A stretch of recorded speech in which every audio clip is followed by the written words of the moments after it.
जब उसकी आँख खुली तो उसने देखा कि वो अपने कज़न अमन के कमरे में है।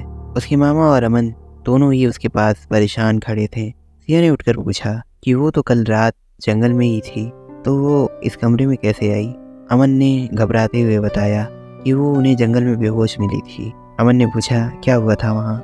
सिया ने जवाब दिया, एक अजीब सी परछाई थी वहाँ उस जंगल में, जो मुझे अपनी चमकती हुई खौफनाक आंखों से घूरे जा रही थी।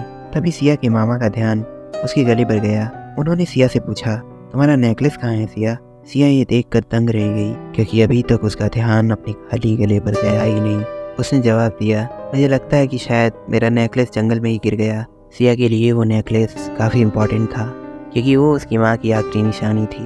उसके मामा ने उसे दिलासा दिलाया कि वो उसकी नेकलेस को जंगल से ढूंढ के लाएंगे। उस रात सिया काफ़ी उदास थी। उसे घर में काफ़ी घुटन हो रही थी, इसलिए वो वहाँ ताज़ी हवा लेने के लिए गई। वो रोते हुए अपनी किस्मत को दोष देते बस आगे चली जा रही थी, और दोष भी क्यों ना दे, क्योंकि देखा जाए तो ये उसकी किस्मत ही थी जिसने उससे उसका सब कुछ छीन लिया। चलते चलते अचानक उसने ऐसा कुछ देखा जिसे देखकर उसका पूरा बदन सफ़ेद पड़ गया। उसने देखा कि एक भेड़िया उसकी तरफ चला आ रहा है। वो भेड़िया आम भेड़ियों से कुछ ज़्यादा ही बड़ा था।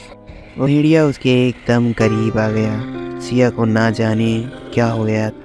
उसने प्यार से भेड़िए के सर पर अपना हाथ रख दिया। सिया को उस भेड़िए की आंखों में एक अजीब सी मासूमियत दिखाई दे रही थी। उस भेड़िए ने सिया को एक खरोच तक नहीं पहुंचाई। ये बात काफ़ी अजीब। वो भेड़िया धीरे धीरे उससे पीछे हटा और अंधेरे में कहीं गायब हो गया। ये नज़ारा देखकर सिया पत्थर की मूर्ति की तरह जम गई। तभी वहाँ अमन आ पहुंचा। उसने सिया को देखकर पूछा कि तुम यहाँ पर क्या कर रही हो?